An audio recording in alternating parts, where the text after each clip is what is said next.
नमो भगवते वासुदेवाय। आप सभी भक्तों पर श्री कृष्ण भगवान की कृपा सदा सर्वदा बनी रहे। आज के वीडियो में आप सभी सुनेंगे निर्जला एकादशी विशेष गीता पाठ की यह अध्याय।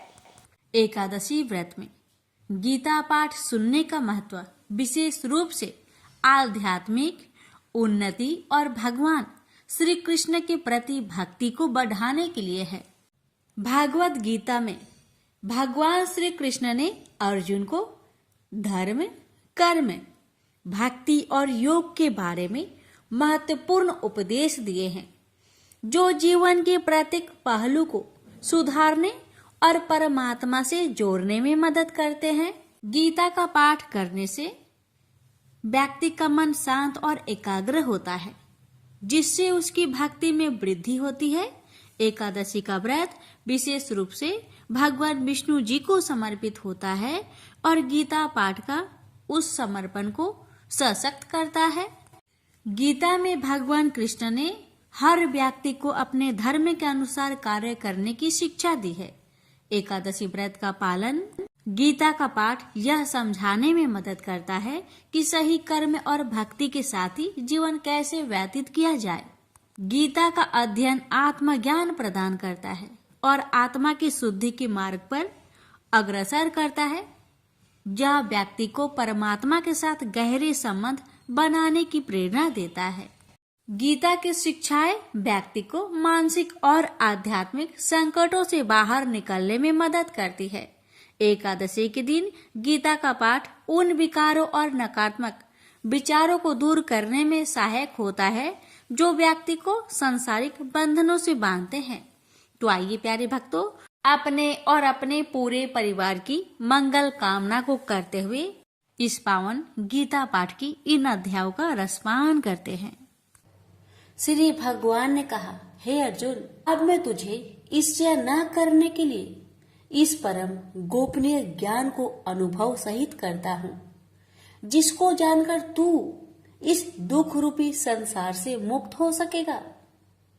यह ज्ञान सभी विद्याओं का राजा, सभी गोपनीयों से भी अति गोपनीय, परम पवित्र, परम श्रेष्ठ है। यह ज्ञान धर्म के अनुसार सुखपूर्वक कर्तव्य कर्म के द्वारा अविनाशी परमात्मा का प्रत्यक्ष अनुभव कराने वाला है। हे परंतप, इस धर्म के प्रति श्रद्धा न रखने वाले मनुष्य मुझे न प्राप्त होकर जन्म मृत्यु रूपी मार्ग से इस संसार में आते जाते रहते हैं। मेरे कारण ही यह सारा संसार दिखाई देता है और मैं ही इस संपूर्ण जगत में अदृश्य शक्ति रूप में सभी जगह स्थित हूँ। सभी प्राणी मुझ में ही स्थित है, परंतु मैं उनमें स्थित नहीं हूँ। हे अर्जुन, यह मेरी ऐश्वर्य पूर्ण योग शक्ति को देख।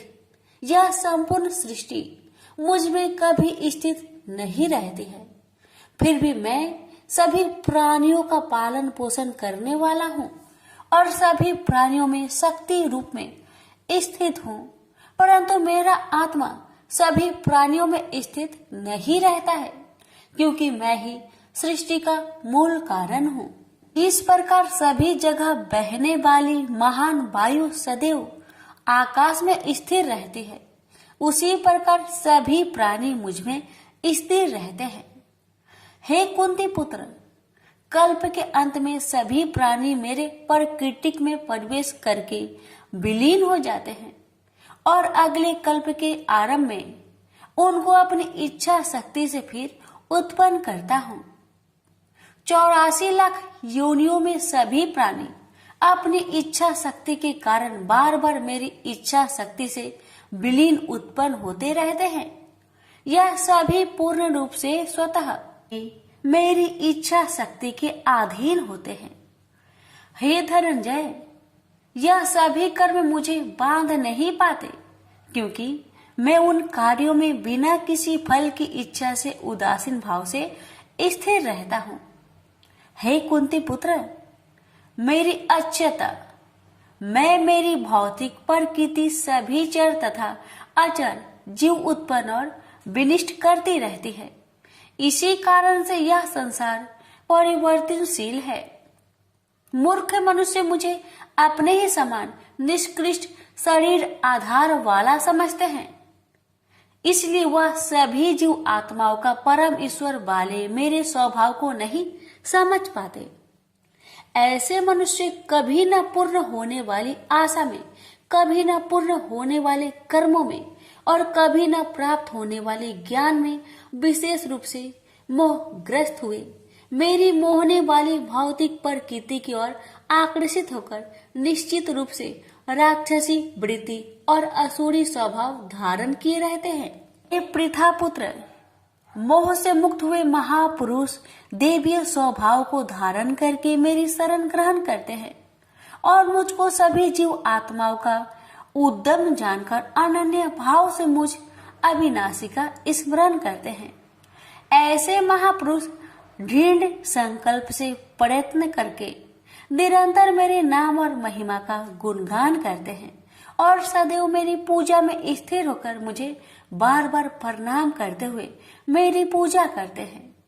कुछ मनुष्य ज्ञान के अनुशीलन द्वारा यज्ञ करके, कुछ मनुष्य मुझे एक ही तत्व जानकर, कुछ मनुष्य अलग अलग तत्व जानकर अनेक विधियों से निश्चित रूप से मेरे विश्व स्वरूप की पूजा करते हैं। हे अर्जुन, मैं ही वैदिक कर्म कांड को करने वाला हूँ, मैं ही यज्ञ हूँ, मैं ही पितरों को दिए जाने वाला तर्पण हूँ, मैं ही जड़ी बूटी रूप में औषधि हूँ, मैं ही मंत्र हूँ, मैं ही घृत हूँ, मैं ही अग्नि हूँ और मैं ही हवन में दी जाने वाली आहुति हूँ। इस संपूर्ण ब्रह्मांड का मैं ही पालन करने वाला पिता हूँ, मैं ही उत्पन्न करने वाली माता हूँ, मैं ही मूल स्रोत दादा हूँ, मैं ही इसे धारण करने वाला हूँ, मैं ही पवित्र करने वाला ओमकार सबसे जानने योग्य हूँ, मैं ही ऋग्वेद, सामवेद और यजुर्वेद हूँ, मैं ही सभी प्राप्त होने वाला परम लक्ष्य हूँ, मैं ही सभी का भरण पोषण करने वाला हूँ, मैं ही सभी का स्वामी हूँ, मैं ही सभी के अच्छे बुरे कर्मों को देखने वाला हूँ, मैं ही सभी का परम धाम हूँ, मैं ही सभी की शरण स्थली हूँ, मैं ही सभी से प्रेम करने वाला घनिष्ठ मित्र हूँ, मैं ही सृष्टि को उत्पन्न करने वाला हूँ, मैं ही सृष्टि के संहार करने वाला हूँ, मैं ही सभी का स्थिर आधार हूँ, मैं ही सभी को आश्रय देने वाला हूँ और मैं ही सभी का अविनाशी कारण हूँ। हे अर्जुन, मैं ही सूर्य रूप में तपकर जल को भाप रूप में रोककर बारिश रूप में उत्पन्न करता हूँ, मैं ही निश्चित रूप से अमर तत्व हूँ, मैं ही मृत तत्व हूँ, मैं ही सत्य रूप में सत्य हूँ और मैं ही असत्य रूप में पदार्थ हूँ। जो मनुष्य तीनों वेदों के अनुसार यज्ञों के द्वारा मेरी पूजा करके सभी पापों से पवित्र होकर सोमरस को पीने वाले की स्वर्ग लोकों की प्राप्ति के लिए प्रार्थना करते हैं, वह मनुष्य अपने पुण्य के फल स्वरूप इंद्र लोक में जन्म को प्राप्त होकर स्वर्ग में देवी देवताओं वाले सुखों को भोगते हैं। वह जीव आत्मा उस विशाल स्वर्ग लोक के सुखों का भोग करके पुण्य फलों के समाप्त होने पर इस मृत्यु लोक में पुनः जन्म को प्राप्त होते हैं। इस प्रकार तीनों वेदों के सिद्धांतों का पालन करके सांसारिक सुख की कामना वाले मनुष्य बार बार जन्म और मृत्यु को प्राप्त होते हैं। जो मनुष्य एकमात्र मुझे लक्ष्य मानकर अनन्य भाव से मेरी स्मरण करते हुए कर्तव्य कर्म द्वारा पूजा करते हैं, जो सदैव निरंतर मेरी भक्ति में लीन रहता है, उस मनुष्य की सभी आवश्यकताएं और सुरक्षा की जिम्मेदारी मैं स्वयं निभाता हूँ। हे कुंती पुत्र, जो भी मनुष्य श्रद्धा पूर्वक भक्ति भाव से अन्य देवी देवताओं को पूजा करते हैं, वह भी निश्चित रूप से मेरी ही पूजा करते हैं, किंतु उनका वह पूजा करना अज्ञानता पूर्ण मेरी प्राप्ति की विधि से अलग त्रुटि पूर्ण होता है। मैं ही निश्चित रूप से समस्त यागों का भोग करने वाला हूँ और मैं ही स्वामी हूँ, परंतु वह मनुष्य मेरी वास्तविक रूप को तत्व से नहीं जानते, इसलिए वह कामनाओं के अनुसार पुनर्जन्म को प्राप्त होते हैं। जो मनुष्य देवताओं की पूजा करते हैं वह देवताओं को प्राप्त होते हैं। जो अपने पूर्वजों की पूजा करते हैं वह पूर्वजों को प्राप्त होते हैं। जो भूतों की पूजा करते हैं वह उन भूतों के कुल को प्राप्त होते हैं। परंतु जो मनुष्य मेरी पूजा करते हैं वह मुझे ही प्राप्त होते हैं। जो मनुष्य एक पत्ता, एक फूल, एक फल, थोड़ा सा जल और कुछ भी निष्काम भक्ति भाव से अर्पित करता है, उस शुद्ध भक्त का निष्काम भक्ति भाव से अर्पित किया हुआ सभी कुछ मैं स्वीकार करता हूँ। हे कुंती पुत्र, तू जो भी कर्म करता है, जो भी खाता है, जो भी हवन करता है, जो भी दान देता है और जो भी तपस्या करता है, उस सभी को मुझे समर्पित करते हुए कर। इस प्रकार तू समस्त अच्छे और बुरे कर्मों के फलों के बंधन से मुक्त हो जाएगा और मन से सभी सांसारिक कर्मों को त्याग कर मन को परमात्मा में स्थिर करके विशेष रूप से मुक्त होकर मुझे ही प्राप्त होगा। मैं सभी प्राणियों में समान रूप से स्थित हूँ। सृष्टि में न किसी से देश रखता हूँ और न ही कोई मेरा प्रिय है, परंतु जो मनुष्य शुद्ध भक्ति भाव से मेरा स्मरण करता है तब वह मुझ में स्थिर रहता है और मैं भी निश्चित रूप से उसमें स्थिर रहता हूँ। आदि कोई भी अत्यंत दुराचारी मनुष्य अनन्य भाव से मेरा निरंतर स्मरण करता है तो वह निश्चित रूप से साधु ही समझना चाहिए, क्योंकि वह संपूर्ण रूप से मेरी भक्ति में स्थित है। हे अर्जुन, वह शीघ्र ही मन से शुद्ध होकर धर्म का आचरण करता हुआ चिर अस्थायी परम शांति को प्राप्त होता है।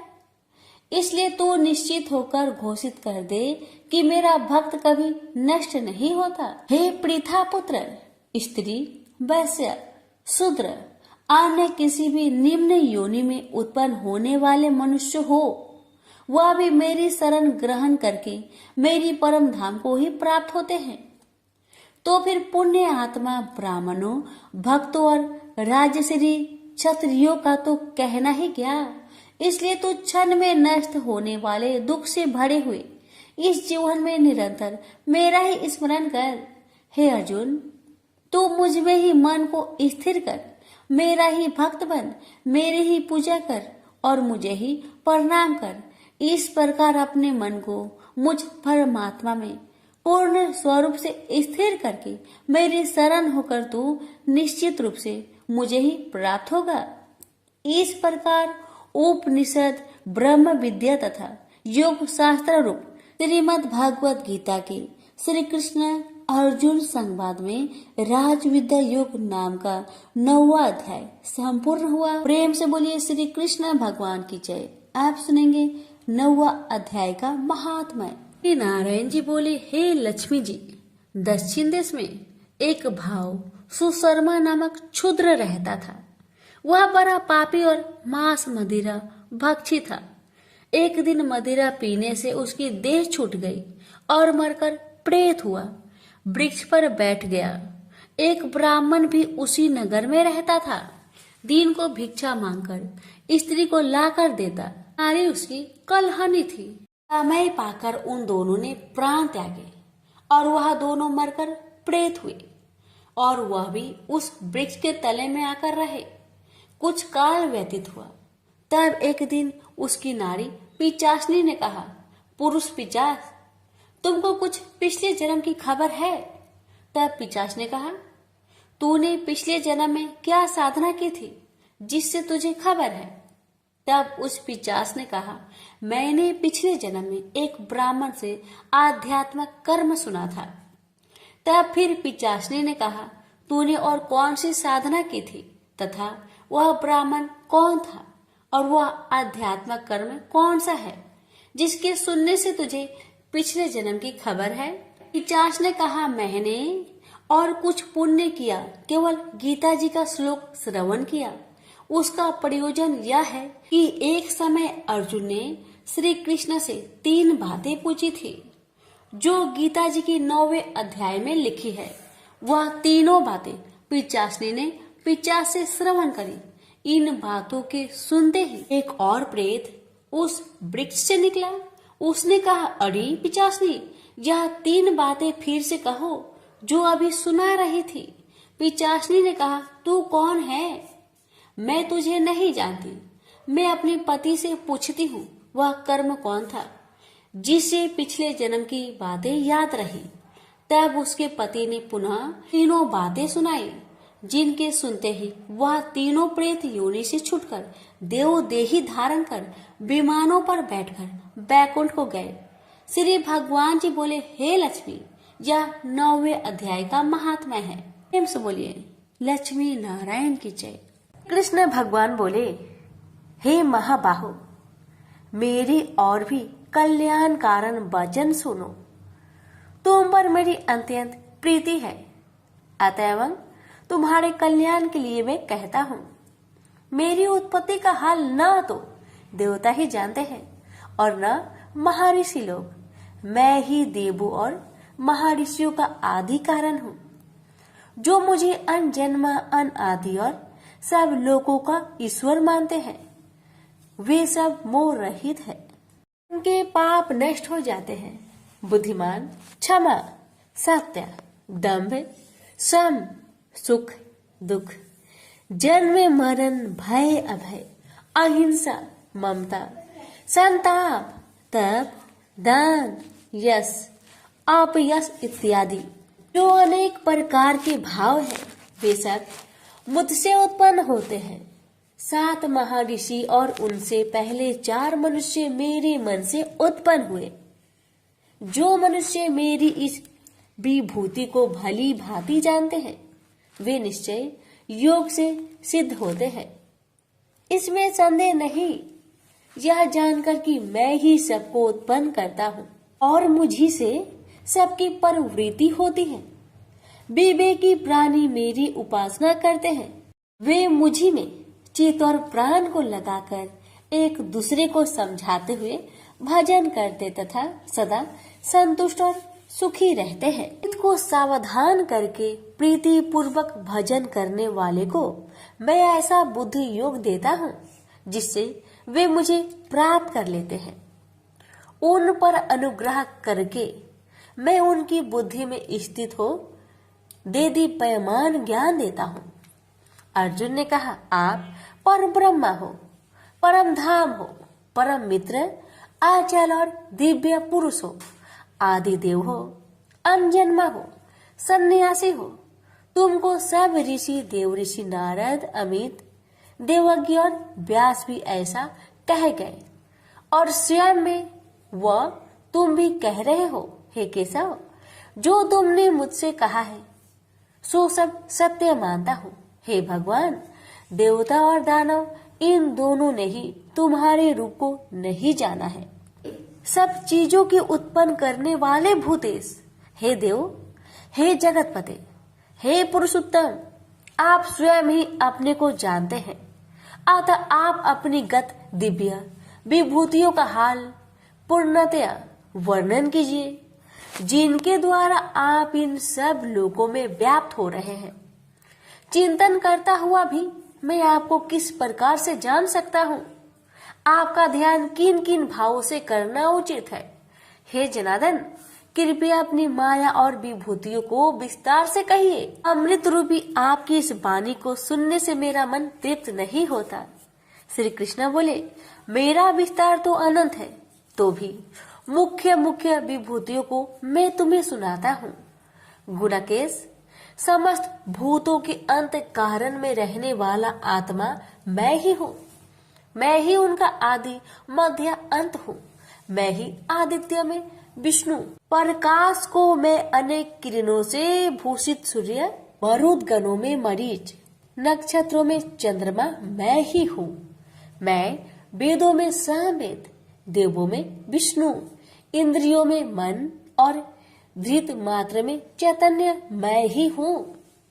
रुद्रों में शिव, यज्ञों में कुबेर, अष्ट वस्तुओं में अग्नि और पर्वतों में सिमरु मैं ही हूँ।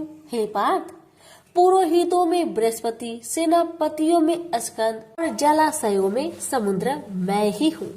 मैं महर्षियों में भृगुबानी हूँ, अक्षरों में ओंकार, यज्ञों में जप, यज्ञों और स्वथवारों में हिमालय मैं ही हूँ।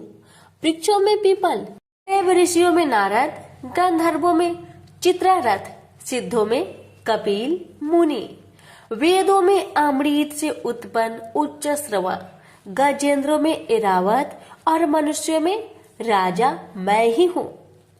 धातुओं में वज्र, गौओं में कामधेनु, प्रजा की उत्पत्ति करने वालों में कामदेव और सर्पों में वासुकी मैं ही हूँ। नागों में शेषनाग, जलचरों में वरुण, पितरों में आर्यमा और शासन करने वालों में यमराज मैं ही हूँ। शुद्ध करने वालों में वायु, शस्त्रधारियों में राम, नदियों में गंगा मैं ही हूँ। हे अर्जुन, मैं सब प्राणियों का आदि अंत विद्याओं में आध्यात्म विद्या और वाद विवादों में वाद मैं ही हूँ। अक्षरों में ओमकार में दंड, अक्षय कोक और 4 मुख वाला ब्रह्म भी मैं ही हूँ। सबको हरने वाली मृत्यु, भविष्य में होने वाले पदार्थों की उत्पत्ति, स्त्रियों में कृति, लक्ष्मी, वाणी, स्मृति, मेधा, धृति और क्षमा मैं ही हूँ। साम वेद में ब्रह्म सत्साम, छंदों में गायत्री, मासों में मार्गशीर्ष और ऋतुओं में बसंत मैं ही हूँ। यादवों में वासुदेव, पांडवों में अर्जुन, मुनियों में व्यास और कवियों में शुक्र मैं ही हूँ। दमन करने वालों में दंड, जय चाहने वालों में नीति, गुहा पदार्थों में मौन तथा ज्ञानियों में ज्ञान मैं ही हूँ। और हे अर्जुन, भूत भाव का जो बीज है वह भी मैं ही हूँ। मेरे अतिरिक्त चराचर भूत कुछ भी नहीं है। ये परंतप दिव्य विभूतियों का अंत नहीं है। विभूतियों का विस्तार मैंने संक्षेप में कहा है। जो वस्तु ऐश्वर्यवान, शोभेयमान और यशवान है, उन्हें मेरे ही तेज के अंश से उत्पन्न हुआ जानो। यही जानो कि मैं अपने एक ही अंश से इस संपूर्ण जगत में व्यापक हूँ। प्रेम से बोलिए श्री कृष्ण भगवान की जय। अब सुनिए 10वें अध्याय का महात्म्य। नारायण जी बोले, हे लक्ष्मी जी, अब 10वें अध्याय का महात्म्य मैं कहता हूँ, आप श्रवण करें। एक बनारस क्षेत्र, गंगा जी का स्नान, संतों तथा काशी विश्वनाथ जी का दर्शन, अन्न को छोड़ना, एकादशी का दिन। हे स्वामी, इसने ऐसा क्या पुण्य किया था जिससे इसको यह गति प्राप्त हुई? शिव जी बोले, हे श्रृंगी, एक दिन यह ब्राह्मण विश्वेश्वर महादेव जी के दर्शन को जा रहा था। मार्ग में धूप की गर्मी के कारण एक समय कैलाश पर्वत पर पार्वती और हम बैठे हुए थे। एक हंस मेरे दर्शन को आया। वह हंस ब्रह्मा का वाहन था। ब्रह्मलोक से मान सरोवर को जाता था। उस सरोवर में सुंदर कमल के फूल थे। वह हंस एक कमल को लागने लगा। उसकी परछाई कमल पर पड़ी तो वह हंस श्याम वर्ण हो आकाश से गिर पड़ा। तब उसी समय उस मार्ग में मेरा एक गण आया। हंस को गिरा देख गण ने कहा, हे स्वामी, वह हंस आपके दर्शन को आया था, सो श्याम वर्ण हो गया। इसका क्या कारण है? ऐसा क्यों हुआ? हंस ने कहा, मैं आपके दर्शन को आ रहा था। मान सरोवर में कमल के फूल खिले हुए थे, उसको लांघ कर आया। उससे मेरी देह श्याम वर्ण हो गई और आकाश से गिर पड़ा। कारण जानता नहीं क्या हुआ। यह सुन शिव जी हंसे। तब आकाशवाणी हुई कि हे शंभु जी, कमलनी से पूछो, वह कहेगी। कमलनी ने कहा, मैं पूर्व जन्म में पद्मावती नामक अप्सरा थी। उस समय एक ब्राह्मण गंगा के किनारे स्नान कर गीता जी के 10वें अध्याय का पाठ किया करता था। एक दिन इंद्र का सिंहासन हिला। तब इंद्र ने मुझे आज्ञा दी कि तू जाकर उस ब्राह्मण की तपस्या भंग कर। आज्ञा पाकर मैं उस ब्रीफ के पास गई। उस ब्रीफ ने मुझे श्राप देकर कहा, अरे पापिनी, तू कमलनी हो जा। उसी समय मैं कमलनी हो गई। तभी से मैं गीता जी के 10वें अध्याय का पाठ करती हूँ। उसी से मेरा यह तेज है कि मुझको लांघने वाला काला होकर अचेत हो जाता है। हंस ने कहा, मेरा यह श्याम वर्ण कैसे श्वेत होगा, और तू इस कमल देह से छूटकर कैसे देव देही पाई। तब कमलनी बोली, जब कोई श्री गीता जी के 10वें अध्याय का पाठ सुनाएगा उद्धार होगा। तब एक ब्राह्मण ने सरोवर में स्नान कर गीता जी के 10वें अध्याय का पाठ किया। से हंस ने और कमलनी ने सुना, तब उसका उद्धार हुआ। प्रेम से बोलिए लक्ष्मी नारायण की जय, उमापति शंकर भगवान की जय। अर्जुन ने पूछा, इस प्रकार जो भक्त सदैव योग युक्त होकर आपकी उपासना विधि पूर्वक करते हैं और वे जो अव्यक्त पर ब्रह्म को भजते हैं, इन दोनों में कौन सा योगी श्रेष्ठ है?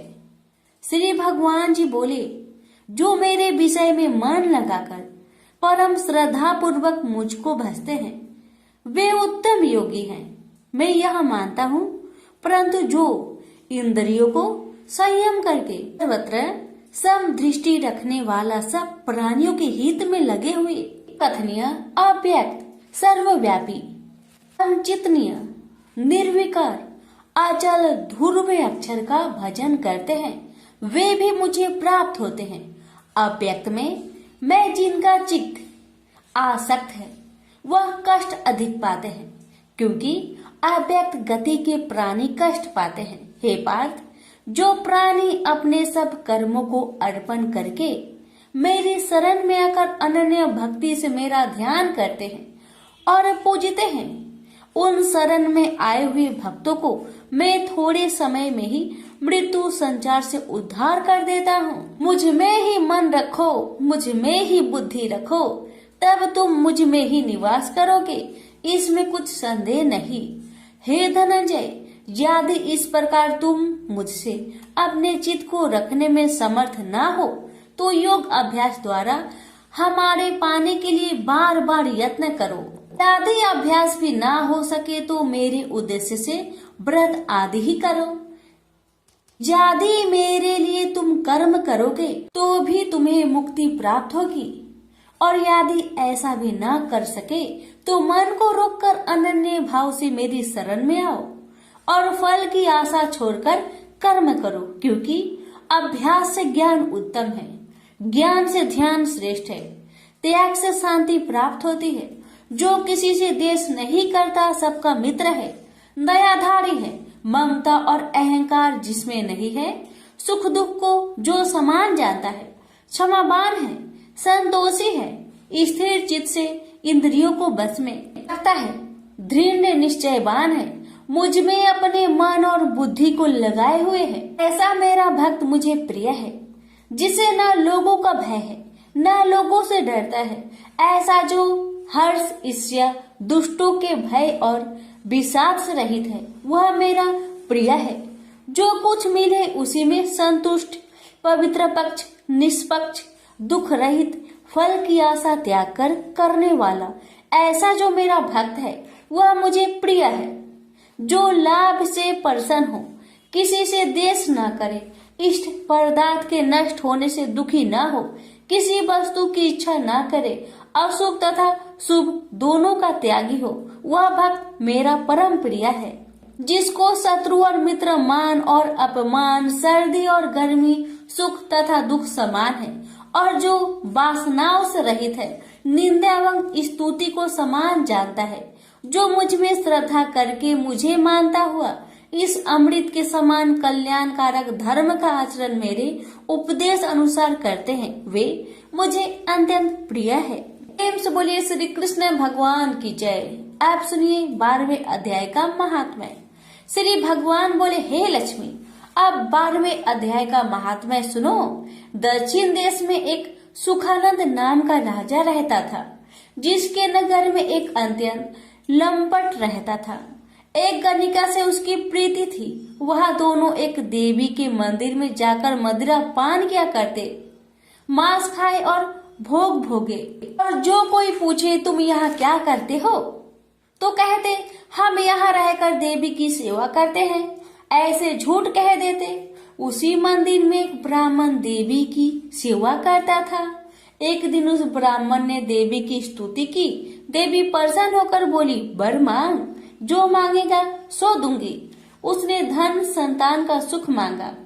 देवी ने कहा, ए ब्राह्मण, मैं अवश्य तुझे संतान दूंगी, पर एक काम कर, पहले इन दोनों का उद्धार कर ले। तब ब्राह्मण ने नारायण जी का तप किया। भगवान प्रसन्न हुए तथा नारायण जी गरुड़ पर बैठकर आए और कहा, तेरी क्या कामना है? ब्राह्मण ने पूछा, इन दोनों का उद्धार कैसे हो? श्री नारायण जी बोले, हे ब्राह्मण, गीता जी के 12वें अध्याय का पाठ सुनाओ तो दोनों का उद्धार हो जाएगा। तब उन दोनों ब्रीप ने भगवान की स्तुति कर धन्यवाद दिया। फिर ब्रीप ने उस गणिका और लंपट को बैठाकर गीता के 12वें अध्याय का पाठ सुनाया। सुनते ही उन दोनों की देही छूटी और देव देही पाकर बैकुंठ को गए। प्रेम से बोलिए लक्ष्मी नारायण की जय। भगवान बोले, हे लक्ष्मी, संसार अश्वत्थ पीपल के समान है, जिसकी पुरुष रूप जड़ ऊपर है, चराचर शाखा नीचे है, वेद इसके पत्ते हैं। जो यह जानता है वही वेद का ज्ञाता है। इसकी शाखा ऊपर नीचे फैली हुई है। सत्य, रज, तम और गुण इसकी रज वाहिनी नसें हैं, जिनसे इनका पालन होता है। शब्द रूप इनकी डालियां हैं। वह पीछे कर्म रूप में प्रकट होने वाली इसकी जड़ नीचे मनुष्य लोक में और भी नीचे तक चली गई है। और अश्वत्थ का यह रूप इसका आदि अंत और आकार संसारी प्राणी के ध्यान में नहीं आता, तथापि इसकी जड़ गहरी है। ऐसे इस पीपल का वैराग्य रूप ढींड शास्त्र से काटकर वह स्थान ढूंढना चाहिए जहां फिर से लौटना नहीं पड़ता, और साथ ही यह विचारना चाहिए कि जिसमें वह पुरातन प्रवृत्ति उत्पन्न हुई है, मैं उसी आदि पुरुष की शरण हूँ। अहंकार और मोह रहित, संग दोष को जीतने वाले, आत्मज्ञान से निरत, सब कामनाओं से दूर, सुख दुख नामक दंड पदार्थों से युक्त ऐसे ज्ञानी पुरुष शाश्वत पद को पाते हैं। जैसे सूर्य, चंद्र या अग्नि प्रकाशित नहीं करते, वहाँ मेरा परम धाम है, वहाँ जाकर लौटना नहीं होता। मेरा सनातन अंश इस जीव लोक में जीव का रूप धरकर प्रकृति में स्थिर है। जो इंद्रियों और छठे मन को उससे छुड़ाता है, जैसे वायु पुष्प आदि की गंध को दूसरे स्थान में ले जाती है, इसी प्रकार यह देह स्वामी शरीर धारण करने के बाद जब उसका परित्याग करता है, तब इंद्रियों और मन को साथ ले जाता है।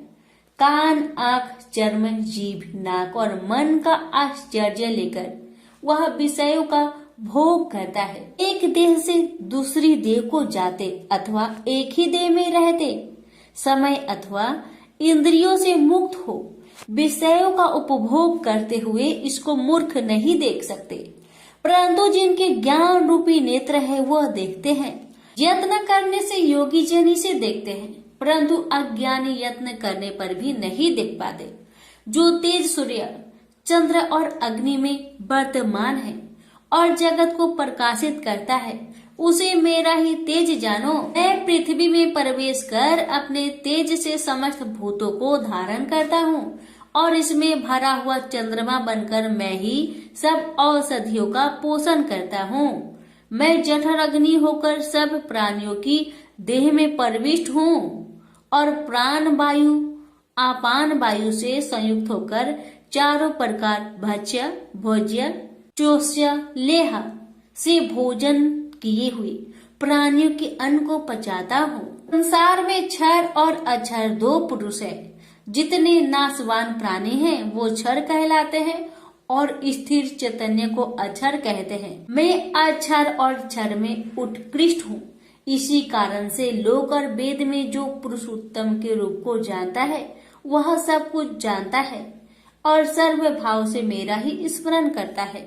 प्रेम से बोलिए श्री कृष्ण भगवान की जय। सुनिए 15वें अध्याय का महात्म्य। उत्तर प्रदेश में एक नरसिंह नामक राजा था और सुभंग नामक मंत्री था। राजा को मंत्री पर बड़ा भरोसा था। मंत्री के मन में कपट था। मंत्री चाहता था राजा को मारकर यह राज्य मैं ही करूं। इस तरह कुछ काल व्यतीत हुआ। एक दिन राजा नौकर चाकरों सहित सो रहा था। तब मंत्री राजा को सारे नौकरों सहित मारकर राज्य करने लगा। कुछ काल व्यतीत हुआ, तब वह भी मर गया। धर्मराज के पास दूध बांधकर ले गए। धर्मराज बोला, हे यमदूतो, यह बड़ा पापी है, इसको नरक में डालो। हे लक्ष्मी, इस प्रकार कई नरक भोगकर धर्मराज की आज्ञा से घोड़े की योनि में आया। सिंघल द्वीप में जन्मते घोड़ा हुआ। एक सौदागर ने बहुत से घोड़े को मोल लिया और वह घोड़ा खरीदकर अपने देश को चला। चलते चलते अपने देश में आया। तब वहां के राजा ने सुना कि अमुक सौदागर बहुत से घोड़े ले आया है। तब राजा ने उसे बुलाया और कई घोड़े खरीदे। उस घोड़े को भी खरीदा। जब उस घोड़े ने राजा को देख उसने सिर फेर लिया। यह देख राजा बोला, क्या बात है जो घोड़े ने सिर फेरा है? राजा ने पंडित को बुलाकर पूछा कि इस घोड़े ने हमें देखकर सिर क्यों फेरा, इसका क्या कारण है? पंडित ने कहा, राजन, इस घोड़े ने तुमको सिर नवाया है। राजा ने कहा, यह बात नहीं है। कई दिन पीछे राजा शिकार खेलने को उसी घोड़े पर सवारी करके गया। वह घोड़ा बहुत तेज चलता था। राजा शिकार खेलता खेलता बहुत दूर चला गया। उसी दिन राजा ने जाते ही शिकार मारा। राजा बहुत प्रसन्न हुआ। दोपहर की गर्मी के कारण राजा को प्यास लगी। तब राजा ने वन में एक साधु को कुटिया में बैठे देखा। तालाब से जल भरा हुआ था। वहां राजा उतरा, घोड़े को वृक्ष में बांधकर कुटिया में गया तो साधु अपने पुत्र को गीता जी के 15वें अध्याय का पाठ सिखा रहा था। वृक्ष के पट्टे पर श्लोक लिखकर बालक से कहा, खेलते भी रहो और इसको कंठ करो। उस पत्ते को घोड़े ने देखा तो तुरंत उसकी देह छूट गई। देवदेही पाई, स्वर्ग से विमान आया, उस पर बैठ बैकुंठ को चला। इतने में ही राजा जल पीकर बाहर आया। देखा तो घोड़ा मरा है। राजा चिंतित होकर बोला, यह घोड़ा किसने मारा है? इसे क्या हुआ? इतने में वह बोला, हे राजन, तेरे घोड़े का चैतन्य मैं हूँ। मैंने अब देवदेही पाई है, बैकुंठ को चला हूँ। राजा ने पूछा, तुमने कौन सा पुण्य किया है? घोड़ा बोला, यह बात ऋषिवर से पूछो। राजा ने मुनीश्वर से पूछा। मुनि बोला, हे राजन, गीता जी का श्लोक लिखा हुआ पत्ता इसके आगे पड़ा है। घोड़े ने यह अक्षर देखे हैं, इस कारण घोड़े की सदगति हुई है। श्री नारायण जी बोले, हे लक्ष्मी, यह गीता के 15वें अध्याय का महात्म्य मैंने तुमको सुनाया। प्रेम से बोलिए लक्ष्मी नारायण की जय। अर्जुन ने पूछा, हे केशव, मैं संन्यास एवं त्याग के तत्व पृथक पृथक जानने की इच्छा करता हूँ। श्री कृष्ण बोले, हे पार्थ, कामना वाले कर्मों के त्याग को ज्ञानी लोग संन्यास मानते हैं और अज्ञानी पुरुष फल के त्याग को त्याग कहते हैं। कोई पंडित कर्म को दोष युक्त जानकर त्यागना ठीक कहते हैं। कोई यज्ञ, दान, तप आदि कर्मों को छोड़ने योग्य बताते हैं। हे भारत, त्याग के विषय में मेरा ऐसा मत है कि त्याग 3 प्रकार के हैं। यज्ञ, दान, तप आदि कर्मों को नहीं त्यागना चाहिए। ये सब कर्म आसक्त और फल को त्याग कर करने चाहिए। मेरे निश्चय मत यही है जो सर्वोत्तम है। अपने नियमित कर्मों का त्यागना उचित नहीं है। यह मोह बस ऐसा किया जाए तो वह तामस त्याग है।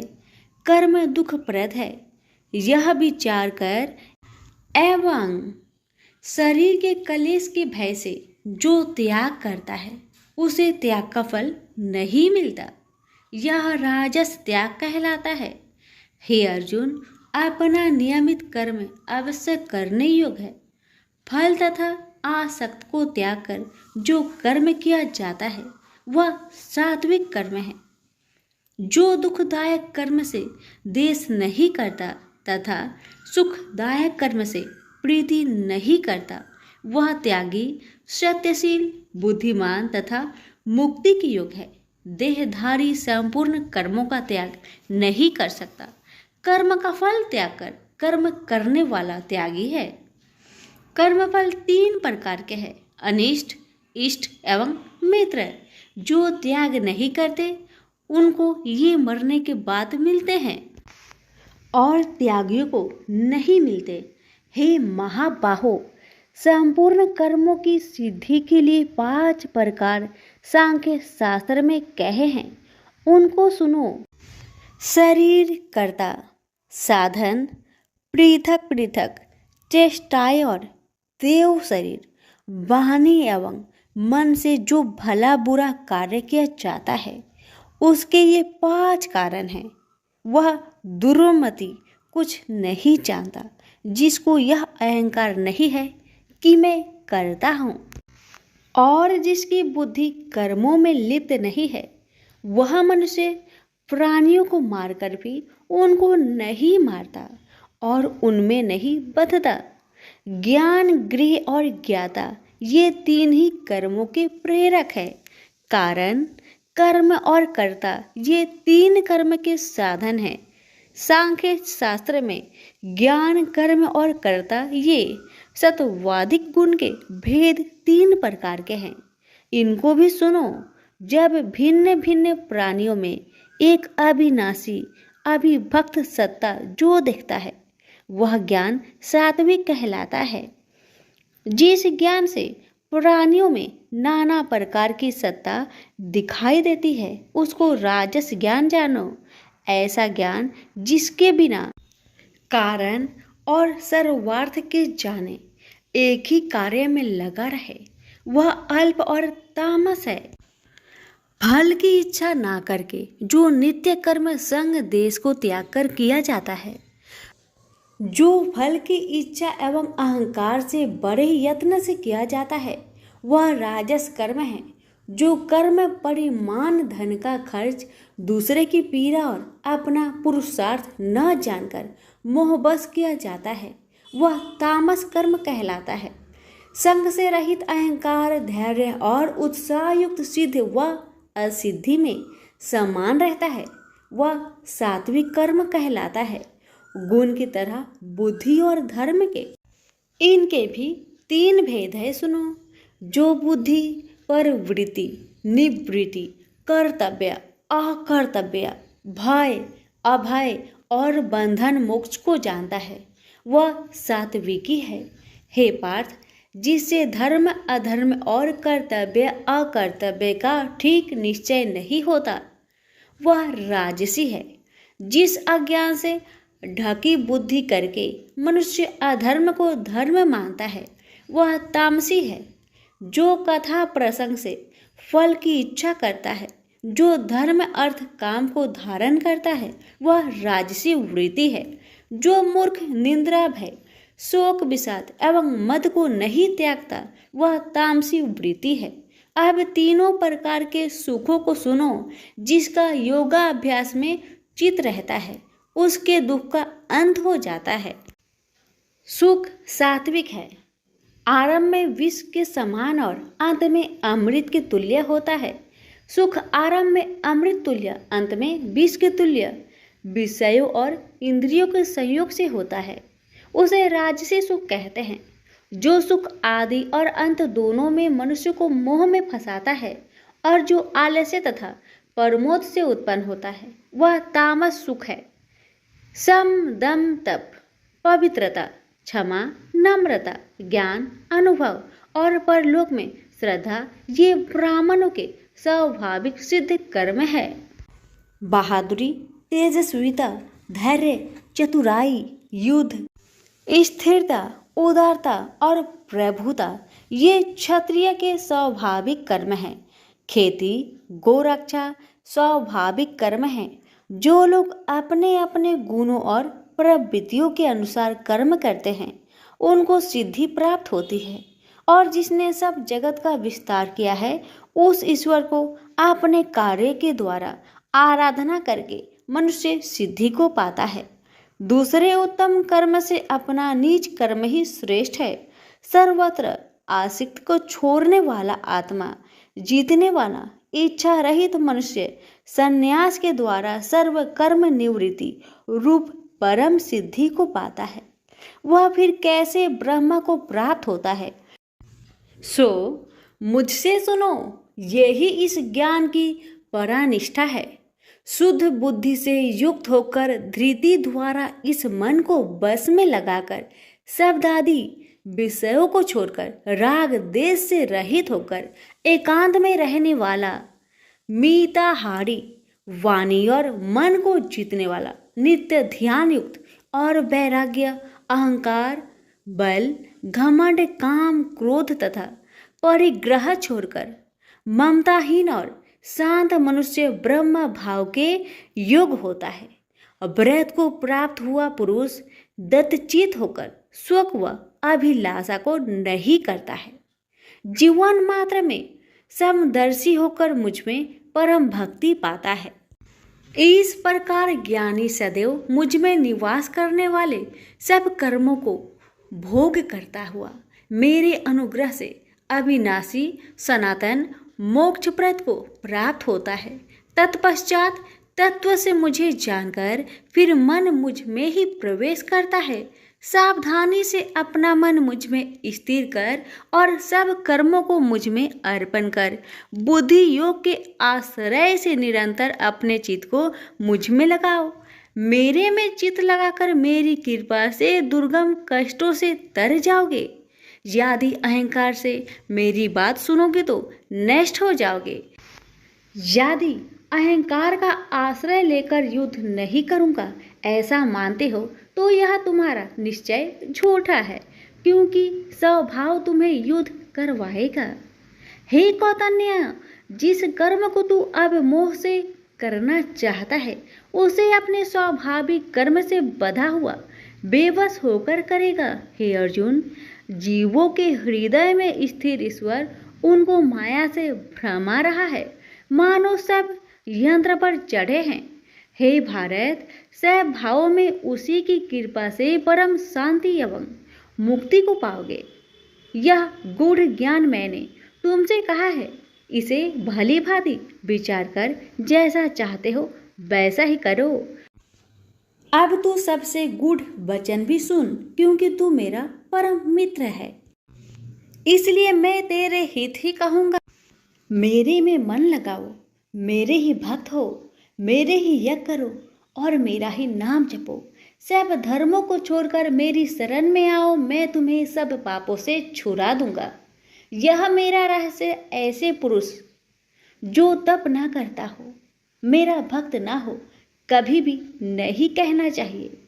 जो इस परम गुप्त ज्ञान को मेरे भक्तों में प्रकट करेगा वही मेरी परम भक्ति को पाकर अंत में निश्चय ही मुझ में लीन हो जाएगा। इस धर्म संवाद को जो कोई पढ़ेगा उसे मैं समझूंगा कि उसने ज्ञान यज्ञ से मेरी पूजा की है। जो श्रद्धावान पुरुष दोष ढूंढे बिना इसको सुनेगा वह भी मुक्त होकर पुण्य आत्माओं को मिलने वाले शुभ लोक को प्राप्त होगा। हे पार्थ, तुमने एकाग्रचित्त से मेरे कहे हुए उपदेश को सुना या नहीं? हे धनंजय, तुम्हारा अज्ञान से उत्पन्न हुआ मोह नष्ट हुआ या नहीं? अर्जुन ने कहा, हे भगवान, आपकी कृपा से मेरा मोह नष्ट हो गया और स्मृति जागृत हुई है। अब मैं निसंदेह आपकी आज्ञा पर स्थिर हूँ और जैसा आपने कहा है मैं वैसा ही करूँगा। संजय बोले, हे धृतराष्ट्र, मैंने महात्मा वासुदेव और अर्जुन का यह प्रेरणा देने वाला अद्भुत संवाद सुनाया व्यास जी की कृपा से। साक्षात ये ग्रेश्वर श्री कृष्ण जी के मुख से इस परम गुहा संवाद को मैंने सुना।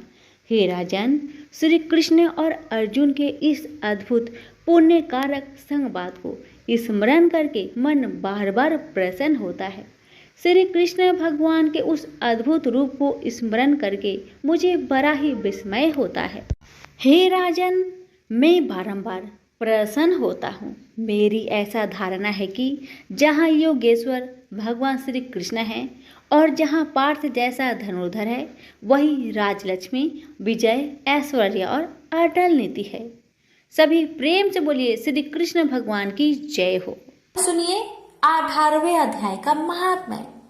श्री भगवान जी बोले, हे लक्ष्मी, अब 18वें अध्याय का महात्म्य सुन। जैसे सब नदियों में गंगा जी, गौ में कपिला, कामधेनु और ऋषियों में नारद श्रेष्ठ है, उसी तरह गीता जी के सब अध्यायों में 18वां अध्याय श्रेष्ठ है। एक समय सेमरु पर्वत पर देवलोक में इंद्र अपनी सभा लगाए बड़ी प्रसन्नता में बैठे थे। उर्वशी नृत्य कर रही थी। इतने में एक चतुर्भुज रूप जीव को पार्षद ले आए और इंद्र को वह बहुत अखरे। उस तेजस्वी को बैठा तो दिया, किंतु अपने गुरु बृहस्पति जी से कहा, हे गुरुदेव, आप त्रिकालदर्शी हो, देखो इसने ऐसा कौन सा पुण्य किया है जिससे यह इंद्र आसन का अधिकारी हुआ। मेरे जाने तो इसने तीर्थ व्रत या दान कोई नहीं किया, शिवालय व ठाकुर मंदिर नहीं बनवाया, तालाब नहीं खुदवाया। यह सब बातें बृहस्पति जी ने भगवान से कही। तब भगवान ने बृहस्पति जी से कहा कि इसके मन में तो भोगों की वासना थी, परंतु यह गीता जी के 18वें अध्याय का नित्य पाठ करता था। इससे जब इसने अपनी देह को त्यागी, तब मैंने आज्ञा करी, हे पार्षदों, तुम इसको पहले ले जाकर इंद्र लोक के सुख भोगवाओ। जब इसका मनोरथ पूर्ण हो जाए, तब मेरी सायुज्य मुक्ति को पहुंचा दो। सो तुम जाकर भोगों की सामग्री इकट्ठी कर दो। तब इंद्र आदि सब देवताओं ने आकर भोगों की सब वस्तु एकत्र कर दी और कहा, पहले तुम इंद्र लोक के सुखों को भोगो। बहुत काल तक इंद्रपुरी के सुख भोग कर फिर भगवान की कृपा से सामुज्य मुक्ति पाकर बैकुंठ का अधिकारी हुआ। श्री नारायण जी बोले कि हे लक्ष्मी, यह 18वें अध्याय का महात्मा है। गंगा, गीता, गायत्री, कलयुग में यह तीनों मुक्ति की दाता है। प्रेम से बोलिए लक्ष्मी नारायण की जय। प्यारे भक्तों, अब मैं आप सभी को सुनाने जा रही हूँ श्री शिव महापुराण की कथा। एकादशी व्रत में श्री शिव महापुराण सुनने के भी बहुत लाभ होते हैं। एकादशी व्रत में शिव महापुराण की कथा सुनने से व्यक्ति के पापों का नाश होता है और मोक्ष की प्राप्ति भी हो सकती है। प्यारे भक्तों, शिव महापुराण में भगवान शिव के अद्भुत लीलाओं और गुणों का वर्णन होता है, जिससे भक्तों को भगवान शिव की विशेष कृपा मिलती है। प्यारे भक्तों, एकादशी के दिन शिव महापुराण का श्रवण करने से घर में सुख, समृद्धि और शांति का वास होता है। यह व्रत और महापुराण सुनने से मनोबल मजबूत होता है, जिससे व्यक्ति कठिनाइयों का सामना आसानी से कर पाता है। तो आइए प्यारे भक्तों, अपने और अपने पूरे परिवार की मंगल कामना को करते हुए इस पावन कथा का रसपान करते हैं। प्रेम से बोलिए हर हर महादेव, लक्ष्मीपति विष्णु भगवान की जय। एक समय की बात है, त्रिपुरारी भुजंगधारी श्री काशीपति महादेव जी जगन माता पार्वती के साथ प्रसन्न रूप में विराजमान थे। जग माता ने उनसे अनुरोध किया, भगवान कोई कथा कहिए। इस पर भगवान भूत भावन किंचित मुस्कुराए और बोले, हे पार्वती सुनो, पूर्व समय में कुसमांड नामक एक ऋषि का पुत्र मंडप नाम से विख्यात था। बाल्य काल में ही कुसंगति के कारण पाप कर्म में लीन हो गया था। अतः उसकी निंदित कथाओं को सुनकर उसके पिता, माता, भाई आदि सभी संबंधियों ने उसको अपने से अलग कर दिया। वह पूर्व जन्म के कर्मों के कारण किसी का कहना नहीं मान रहा था। उसकी आदतें यहाँ तक कि खराब हो गई कि वह साधु, महात्मा, सत्पुरुषों एवं देवी देवताओं तक की निंदा करने लगा। युवा होने पर वह दूसरी स्त्रियों के प्रेम में फंस गया। प्रेम के बस में होकर वह औरों के द्रव आदि की चोरी में भी लीन हो गया। उसके दो घनिष्ठ मित्र थे, एक था नापित, दूसरा था पटहारा। इन तीनों ने मिलकर विचार किया कि किसी धनी के घर चोरी करके अधिक धन प्राप्त किया जाए। अतः तीनों ने मिलकर राजा के यहाँ चोरी की। इस चोरी के कारण बहुत सा धन हाथ लगा। सारा धन मंडप के पास था। दोनों मित्रों के मांगने पर भी उसने उन लोगों का हिस्सा नहीं दिया। इस धन को वह एक वेश्या के यहाँ ले गया। वेश्या के यहाँ वह प्रेम लीला करने लगा। इस बीच उसको प्यास लगी। पलंग के नीचे रखी गिलास उसने खाली कर दी। स्वाद कुछ दूसरा था। इसमें क्या था? उसने वेश्या से पूछा। इसमें मदिरा थी। मंडप को इससे बड़ा दुख हुआ। मदिरा पान करके उसने महापाप किया है, यह सोचकर वह बड़ा दुख करने लगा। पर वेश्या बराबर मदिरा का गुणगान करती गई। उसने मंडप को फुसलाकर और मदिरा पिला दी तथा उसका सारा धन लेकर उसको बाहर निकाल दिया। होश में आने पर मंडप बड़ा विलाप करने लगा। पश्चाताप करता हुआ वह अपने मित्र के पास आया। सारी आप बीती सुना दी। उन मित्रों ने कहा, हे मित्र, तुमने मदिरा पान करके बड़ा पाप किया है। अब तुम इसका प्रायश्चित करो। मुझे प्रायश्चित का उपाय कहो। बिना प्रायश्चित के सुरापान का दोष नहीं मिटेगा। अतः उस वेश्या से स्वर्ण प्राप्त कर दान करो। यदि तुम ऐसा नहीं करोगे तो हम लोग तुम्हारी बड़ी निंदा करेंगे। यह सुनकर मंडप बड़ा दुखी हुआ। वह वेश्या के पास आया और वेश्या से अपना सारा दुखड़ा सुनाया। उसने वेश्या से स्वर्ण की मांग की।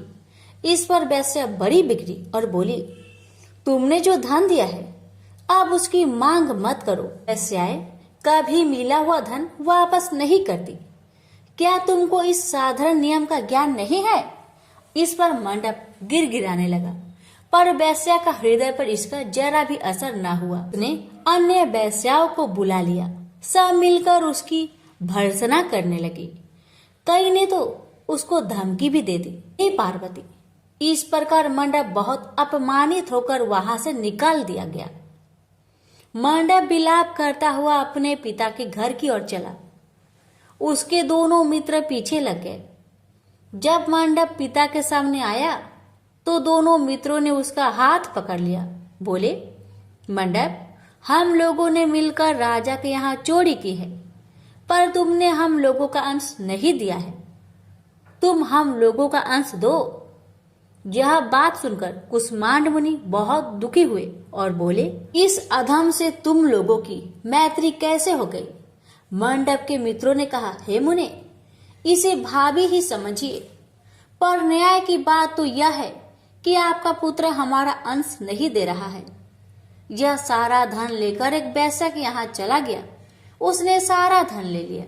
वह वेश्या वाद विवाद में बड़ी चतुर है।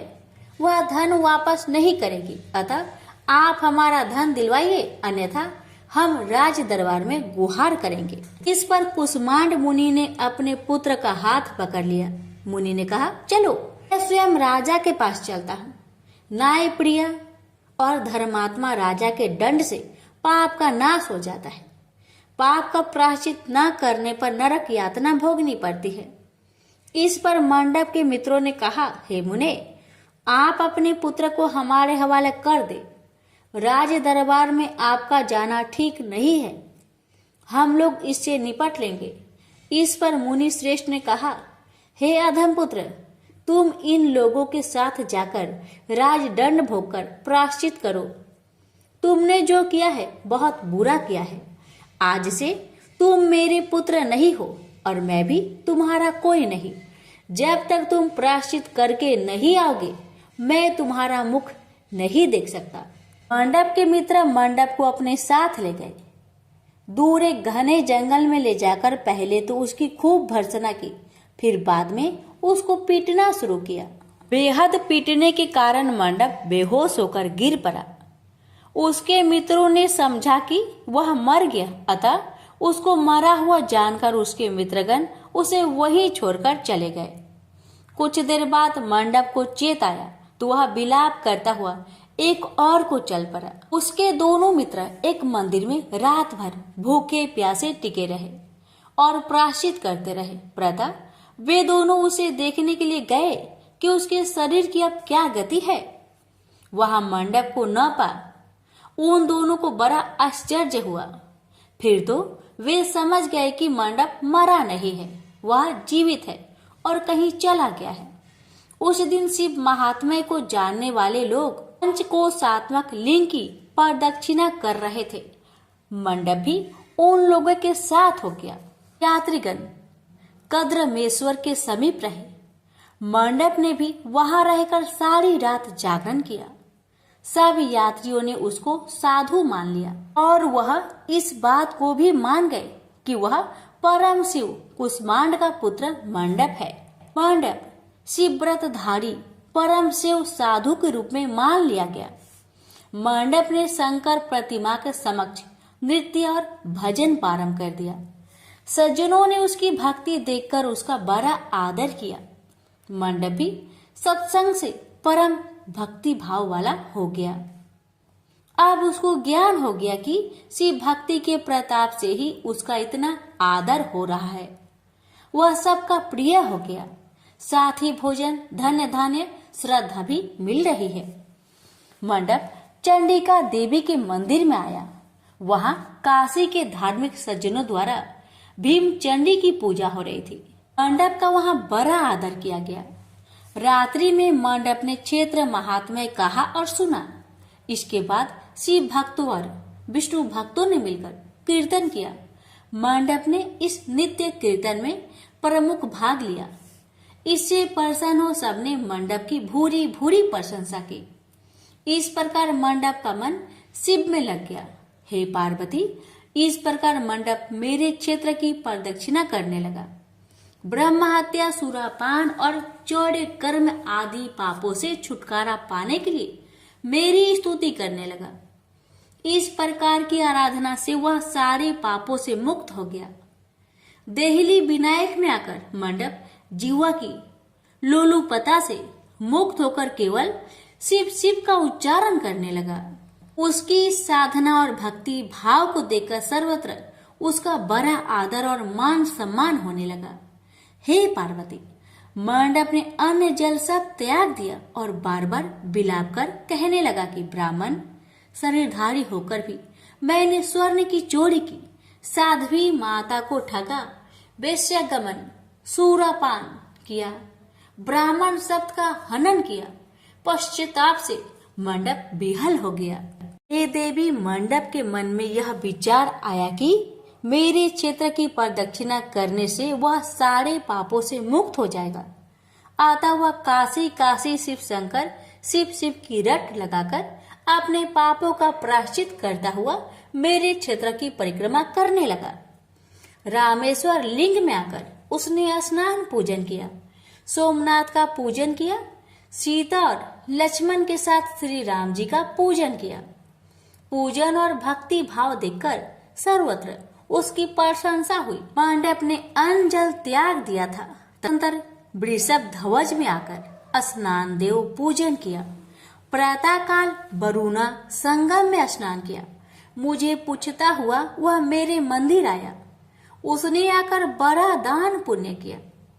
संतोष मंडप ने साष्टांग प्रणाम किया। वह अनेक महात्मा उपस्थित थे। हे पार्वती, मंडप सबके आगे हाथ जोड़कर खड़ा हो गया और पूछने लगा, हे महात्माओं, मैंने बड़े बड़े पाप किए हैं। आप लोग कृपया यह बतलाइए कि इन पापों से मेरा छुटकारा किस प्रकार होगा। सभी महात्माओं ने कहा, हे मंडप, तुम शिव शक्ति केशव के भक्त हो गए हो। पंचक्रोशात्मक लिंग प्रदक्षिणा से और शिव कीर्तन से तुम्हारे सारे पाप नष्ट हो गए हैं। इस प्रकार सुन मंडप ने कहा, हे सदस्य गणों, पिताजी ने तो मुझको घर से निकाल दिया है। अब मैं अपने घर कैसे जाऊं और हे मुनि श्रेष्ठों, पिता को कैसे अपना मुख दिखलाऊं। इस पर सबने कहा, अब तुम्हारे सारे पापों का प्रायश्चित हो गया है, तुम सहर्ष घर जा सकते हो। हे पार्वती, इस प्रकार मंडप अपने पिता के घर के सामने आया और शिव शिव शंभो शंभो महादेव महादेव का उच्चारण करने लगा। स्वर सुनकर कुष्मांड मुनि ने अपनी पत्नी से कहा, हे प्रिय, देखो तो कौन द्वार पर शिव का उच्चारण करता हुआ हमें परम सुख दे रहा है। शिव नाम की अमृत वर्षा कौन कर रहा है। मुनि पत्नी ने द्वार पर अपने पुत्र को देखा। हे पुत्र, तुम्हारा आना कैसे हुआ। मंडप ने कहा, हे माता, आपको और पिताजी को महात्मागण बुला रहे हैं। यह सुनकर मंडप की माता अपने पति के पास आई और उनसे सारा वृत्तांत कहा। हे पूज्यवर, आपका पुत्र शिव का नाम रट्टा हुआ द्वार पर उपस्थित है। उसका कहना है कि प्रायश्चित करके वह पवित्र हो गया है। सदस्यगण आपको बुला रहे हैं, वे प्रायश्चित का प्रमाण देंगे। कुष्मांड मुनि दरवाजे पर आए। उन्होंने रुद्राक्षधारी शिव भक्त मंडप को देखा। तुम क्यों आए हो। थोड़े से प्रायश्चित से बड़े पाप का नाश नहीं होता है। मंडप ने कहा, हे पिताजी, इसमें कोई संदेह नहीं है कि मैंने बड़े पाप किए हैं। इतना होने पर भी महात्मागण आपको बुला रहे हैं। मुनि अपनी पत्नी के साथ महात्माओं के पास आए। महात्माओं ने एक स्वर से कहा, हे मुनिवर, आपका पुत्र समस्त पापों से मुक्त हो गया है। कुष्मांड ऋषि ने पूछा, हे मुनि श्रेष्ठो, किस आधार पर आपकी दृष्टि में मेरा पुत्र पाप मुक्त हो गया है। इसने तो बड़े बड़े पाप किए हैं। महात्माओं ने कहा, हे मुनि, इस मुक्ति मंडप के स्वामी श्री भगवान विष्णु है, वही इसका उत्तर देंगे। महात्माओं ने विष्णु भगवान की स्तुति की। इस पर आकाशवाणी हुई, हे स्तुति करने वाले महात्माओं, यह महापापी मंडप जो कुष्मांड मुनि का पुत्र है, अब अपने पापों से मुक्त हो शुद्ध हो गया है। यह साधु संतों के साथ शिव शंकर के क्षेत्र की परिक्रमा कर चुका है। अब कुष्मांड मुनि इसे ग्रहण कर सकते हैं। इस प्रकार हे पार्वती, मंडप को कुष्मांड मुनि आदर पूर्वक अपने घर ले गए। इस कथा को सुनकर माता पार्वती परम प्रसन्न हुई। बोली, प्रभु, आपने यह महत्वपूर्ण कथा कही, इससे कलयुग में प्राणियों का बड़ा भला होगा। कृपा कर इस पर कुछ और प्रकाश डाले। इस पर शिवजी बोले, हे पार्वती, अब तुम भैरव जी की कथा सुनो। इस पर भैरव जी प्रकट हुए और बोले, त्रेता युग में समदर्शी सांडलिय नाम का एक ब्राह्मण था। वह महापंडित था। उसकी पुत्री का नाम विशालाक्षी था। वह अति सुंदरी थी। बाल्यकाल में ही उसके पिता ने उसका विवाह कर दिया। विवाह के बाद भी वह अपने पिता के घर पर रहती थी। वह युवा हो गई। युवा अवस्था होने पर भी उसका पति न आया, अतः सांडिल्य ब्राह्मण की कन्या पाप रहता हो गई। इस कन्या ने काशी में बड़े पाप किए। सुंदरी होने के कारण दूर दूर के युवक उसके पास आने लगे। एक समय की बात है, बड़े बड़े पापों को नष्ट करने वाली पंचक्रोशी यात्रा के मार्गियों देखकर वह विचारने लगी कि इस लोगों को पाप रट किया जाए। उस रात यात्रीगण दुर्गा कुंड पर रुके थे। विशालाक्षी धन के लोभ से वहां गई। वहां भजन कीर्तन कर स्वयं रचाया। यात्री उसका भक्ति भाव देखकर प्रसन्न हुए और उसे वैष्णवी समझ बड़ा दान पुण्य किए। इस लोभ के कारण वैश्या विशालाक्षी यात्रियों के साथ हो गई। कर्म मेदेश्वर दहलीज रामेश्वर में उसने निवास किया और वरुणा संगम में स्नान किया। यात्रियों द्वारा उसने काशी महात्म्य की कथा भी श्रवण की। इस सत्संग समागम से विशालाक्षी की आंखें खुल गई। उसने अपने पर बड़ा पश्चाताप किया। यात्रियों का सारा धन उसने लौटा दिया और पाप से अलग होने का निर्णय कर लिया। उसने महात्माओं से पूछा, हे देवताओं, मैं बड़ी पापिनी हूँ, कृपया मेरी मुक्ति का उपाय कहिए। इस पर महात्माओं ने कहा, देवी, तुम धन्य हो, तुमको पापों से भय नहीं करना चाहिए। तुमने काशी क्षेत्र की प्रदक्षिणा की है, अब तुम हमारे साथ प्रदक्षिणा जारी रखो। विशालाक्षी ने उपयुक्त वचनों पर विश्वास किया। वह महात्माओं के साथ हो गई। 5वें दिन सभी यात्री वृषभ खंड में रहे। वह भी उन्हीं के साथ रही। सभी ने वरुणा संगम में स्नान किया और आदि केशव का पूजन किया। विशालाक्षी मुक्ति मंडप में आई। उसने बड़े भक्ति भाव से शिव शंकर की पूजा की। इस प्रकार विशालाक्षी सभी पापों से मुक्त हो गई। उसके पिता सांडल्य ने बड़े आदर के साथ उसे अपने घर में स्थान दिया। वह इस प्रकार पवित्र हो गई। भैरव जी बोले, हे पार्वती, यह काशी क्षेत्र का महात्म्य है। इसे पढ़ने, सुनने, सुनाने से सबका कल्याण होता है। प्रेम से बोलिए हर हर महादेव। माता पार्वती की जय। भैरवनाथ की जय।